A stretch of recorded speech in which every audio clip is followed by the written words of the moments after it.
दोस्तों, एक नया वीडियो आपके लिए मैं नितेंद्र देव और मैं अंकित जैन आपके लिए लेकर आए हैं। लास्ट वीडियो में हमने डिस्कस किया था कि कॉम्पिटिटिव एग्जाम की तैयारी कैसे करें और उसके लिए लैंग्वेज कितनी बार है, कितना बार करती है, कितना रोल प्ले करती है, तो उसके बारे में हमने डिस्कस किया था।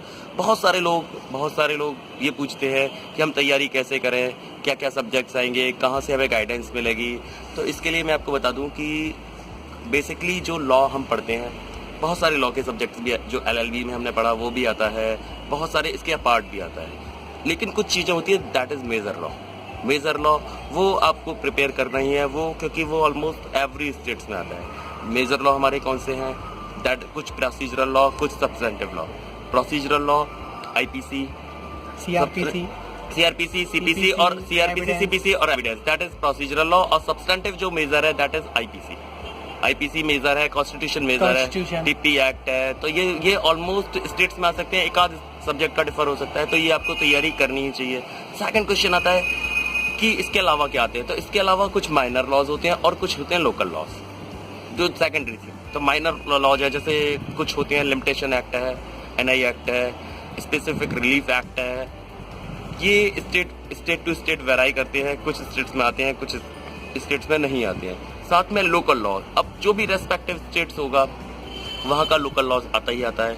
यूपी की बात करें तो यूपी में यूपी लैंड लॉ आता है, यूपी के बहुत सारे एक्ट और है, यूपी म्यूनिसिपैलिटी एक्ट है वो आता है। इसके अलावा बहुत सारे एक्ट आते हैं। लेकिन अगर हम बात करें MPs की, तो MP में भी वहाँ का एकोमोडेशन एक्ट आता है, MP लैंड रेवेन्यू आता है। राजस्थान में जाएंगे तो राजस्थान के लोकल लॉज आएंगे। तो आपको 3 चीज़ों पर फोकस करना है। पहला मेजर जो है मेजर लॉ, मेजर में सब्सटेंटिव और प्रोसीजरल दोनों।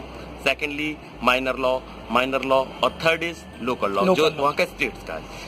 नेक्स्ट क्वेश्चन आता है कि तैयारी कैसे करें।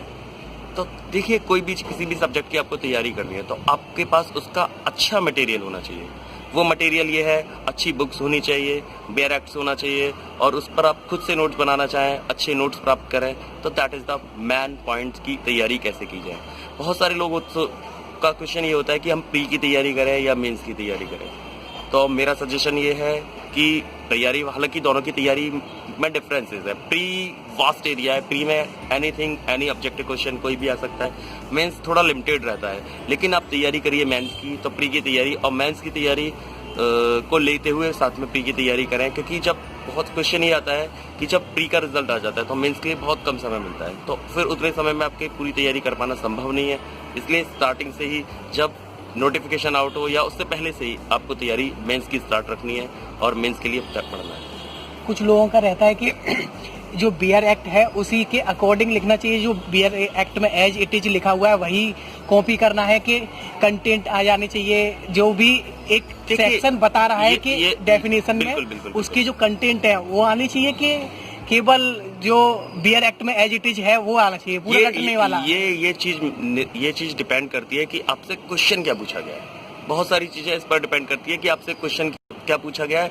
आपका आंसर टू द पॉइंट होना चाहिए। अगर क्वेश्चन में उन्होंने उसको डिफाइन करने के लिए पूछा है, किसी पर्टिकुलर चीज को डिफाइन करने के लिए पूछा है, तो कोशिश होनी चाहिए कि जो BR एक्ट में जिस तरह से उसको डिफाइन किया गया है उस तरह से आप डिफाइन कर दीजिए। लेकिन अगर आपको वो डेफिनेशन नहीं याद है, नहीं है, तो आप अगर उस चीज का कंसेप्ट क्लियर है तो अपने एक्सप्रेशन उस चीज के बारे में आप एक्सप्रेस कर सकते हैं। जो कि जैसे कि चोरी है, चोरी के लिए क्या क्या आवश्यक।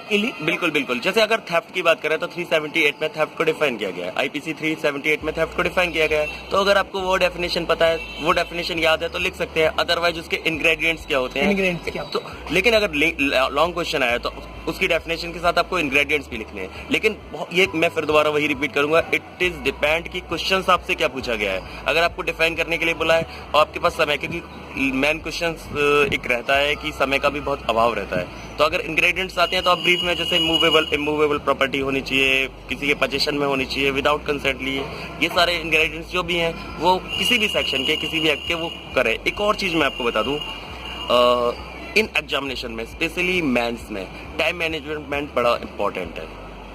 अब कुछ स्टेट्स ने दूसरा सिस्टम कराया है। पहले क्या होता था कि आपको क्वेश्चन पेपर मिला और आंसर शीट मिल जाती थी, आपको क्वेश्चन पेपर को आंसर शीट में अटेम्प्ट करना पड़ता था। अब एक नया कल्चर आ गया है, that is QAC means QCA भी बोलते हैं, क्वेश्चन आंसर शीट एक ही में होती है, कंबाइंड मीन्स क्वेश्चन होता है, उसके बाद आपको स्पेस प्रोवाइडेड होता है और उसी में आपको आंसर करना है। वही वर्डिंग रखनी है जितना उन्होंने। वर्ड लिमिट नहीं होती, वर्ड लिमिट नहीं होती। एक और चीज है, वो कुछ कंफ्यूज करने के लिए भी देते हैं, वहां आप देखेंगे। बिल्कुल बिल्कुल, तो वो चीज को विशेष ध्यान रखनी है। जैसे यूपी में QCA मिलता है आपको, क्वेश्चन कम आंसर शीट। तो वहां क्या होता है, आप देखेंगे कि 20 नंबर का क्वेश्चन है और उसके लिए आपको 2 पेज ही दिए हुए हैं, और एक 5 नंबर का क्वेश्चन है उसके लिए आपको 6 पेज दे दिए। तो that is for creating confusion. इसका मतलब ये नहीं है कि आपको ऑल 6 पेज फिल करने हैं, ठीक है। आपको ये देखना पड़ेगा कि वहां कितना करना है, कितना नहीं करना।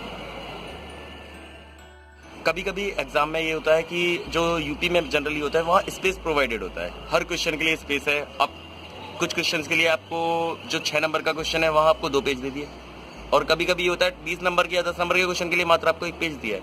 वहाँ ये जरूरी नहीं है कि आपको सारा जो स्पेस दिया है वो पढ़ना है, जो फिल करना है। आपका क्वेश्चन हमेशा टू द पॉइंट होना चाहिए। आपसे डेफिनेशन पूछा है, इंग्रेडिएंट्स पूछे हैं, तो आप डेफिनेशन लिखिए, इंग्रेडिएंट्स लिखिए, उसका प्रोविजंस लॉ में कहाँ दिया हुआ है, हर लॉ का प्रोविजंस मेंशन करिए। अगर उसमें कुछ केस लॉज है, साइटेशन है तो वो आप डालिए। ये मैंडेटरी नहीं है कि अगर, लेकिन कुछ चीजों में अगर वर्ड लिमिट्स है, जैसे कुछ स्टेट्स में वर्ड लिमिट रहती है कि आपको उसका आंसर लिमिटेड रखना है 200 वर्ड्स तक, लिमिटेड रखना है 300 वर्ड्स तक, तो वहाँ आपको लिमिटेशन का ध्यान रखना पड़ेगा। ये चीज